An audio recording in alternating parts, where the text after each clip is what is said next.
আগামী 22 থেকে 25 ফেব্রুয়ারি গণ আন্দোলনের ঐতিহ্যমণ্ডিত জেলা হুগলি জেলার ডানকুনিতে ভারতের কমিউনিস্ট পার্টি মার্ক্সবাদীর সপ্তবিংশতিতম সম্মেলন অনুষ্ঠিত হতে চলেছে। এই সম্মেলনকে কেন্দ্র করে আমরা আমাদের জেলার যে সমস্ত প্রতিনিধিবর্গ তারা এই সম্মেলনে উপস্থিত থাকব। কিন্তু সম্মেলনের পূর্বে আমরা আমাদের পার্টি ভারতের কমিউনিস্ট পার্টি মার্ক্সবাদীর পশ্চিম বর্ধমান জেলা কমিটির পক্ষ থেকে যে কথা বলতে চাই তা হলো যে বিগত 2015 সালে ভারতের কমিউনিস্ট পার্টি মার্ক্সবাদীর পার্টি প্লেনাম থেকে আমাদের পার্টিকে গণলাইন সম্পন্ন বিপ্লবী পার্টিতে পরিণত করার আহ্বান জানানো হয়েছে।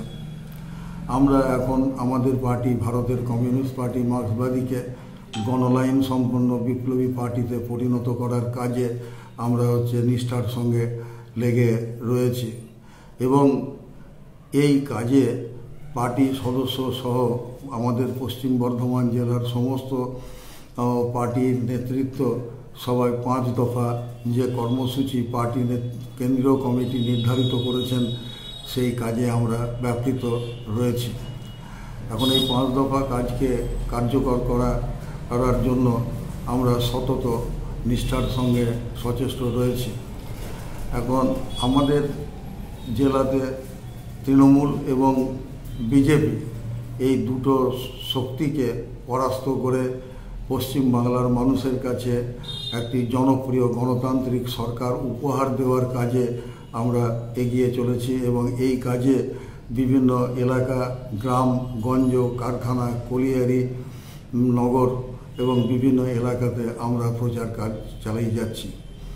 আমাদের জেলার এই কাজে এগিয়ে নিয়ে যাওয়ার ক্ষেত্রে আমাদের যে সাফল্য সেই সাফল্য নিয়েও আলোচনা আমরা এই সম্মেলনের মধ্যে দিয়ে আমরা করব এবং সেই সাথে সাথে আমাদের যে ত্রুটিগুলো আছে, যে ব্যর্থতা আছে তা নিয়েও আমরা আলোচনা করে সেখান থেকে আমরা শিক্ষা নিয়ে আমাদের পার্টিকে এগিয়ে নিয়ে যাওয়ার কাজ আমরা করব। আমাদের জেলাতে আপাত দৃষ্টিতে এই কাজ করা খুব কঠিন মনে হলেও বিষয়টা আর খুব একটা কঠিন নয়। আবার পরিস্থিতি আপাত দৃষ্টিতে প্রতিকূল মনে হলেও প্রতিকূল নয়। কারণ যে বর্তমানে যে পশ্চিমবঙ্গের যে তৃণমূল এবং বিজেপির যে মিলিত কার্যক্রম সেই কার্যক্রমের ফলে মানুষের মধ্যে যে নাভিশ্বাস উঠেছে। মানুষ তৃণমূল এবং বিজেপির যে কার্যক্রম সেই কার্যক্রমের বিরুদ্ধে তারা যে ক্ষোভে ফুঁসছেন।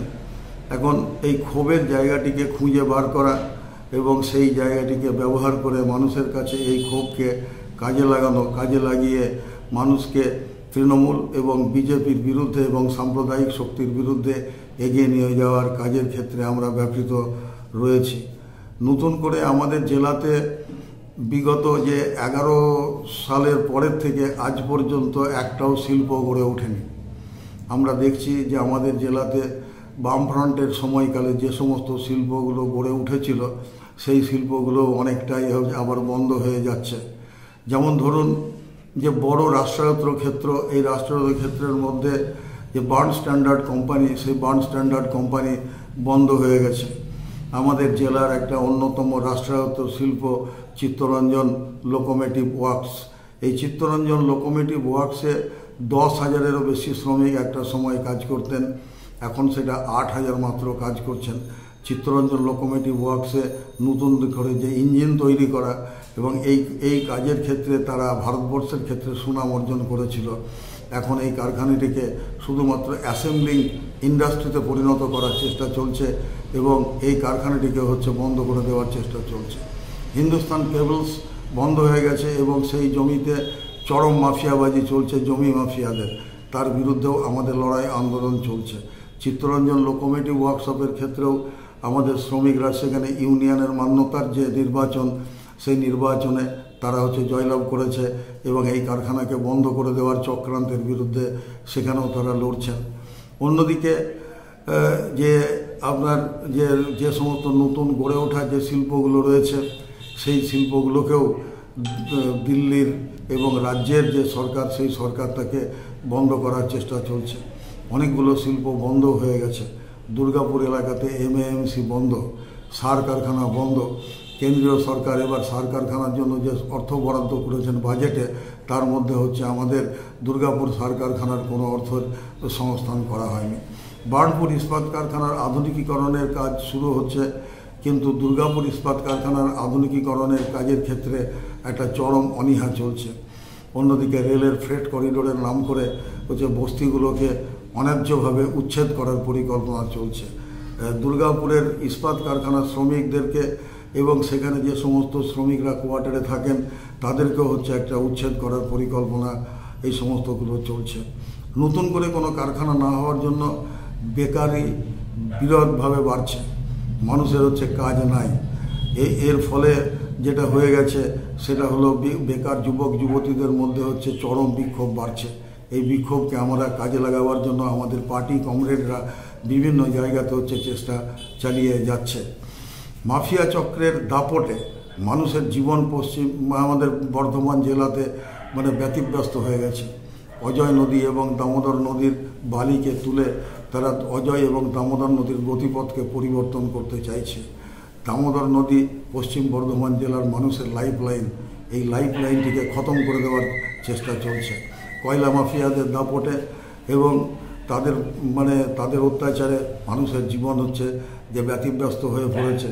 এর ফলে আমাদের জেলার কৃষকরা, আমাদের জেলার শ্রমিকরা এই সরকারের উপরে, বিশেষ করে তৃণমূল এবং বিজেপি উভয় সরকারের উপর তারা আস্থা হারিয়ে ফেলেছেন। জমি মাফিয়াদের দাপটে কৃষকরা কৃষি কাজে তারা হচ্ছে আস্থা হারিয়ে ফেলছে। তারা কৃষকদের জমি হড়প করে নেওয়ার চেষ্টা চালাচ্ছে জমি মাফিয়ারা। এক কথায় মাফিয়াবাজির একটা উৎকৃষ্টতম নিদর্শন হয়ে দাঁড়িয়েছে পশ্চিম বাংলার তৃণমূলের সরকার এবং বিজেপির সাহায্যপ্রাপ্ত এই সরকার। তারা হচ্ছে এই সমস্ত কাজকর্মগুলো চালিয়ে যাচ্ছে। সঠিকভাবে আমরা এসবকে নিয়ে আমাদের কমরেডরা বিভিন্ন জায়গাতে লাগাতার প্রচার চালিয়ে যাচ্ছে এবং আমরা মনে করছি যে মানুষের মধ্যে যে বিক্ষোভ, এই বিক্ষোভকে কাজে লাগানো আমাদের পক্ষে আপাত দৃষ্টিতে কঠিন মনে হলেও এই কাজ আমাদের পক্ষে সহজ হচ্ছে। বিশেষ করে তৃণমূল এবং বিজেপি তাদের নিজেদের কার্যকলাপের ফলেই নিজেদের কবর তারা নিজেরাই খনন করছে।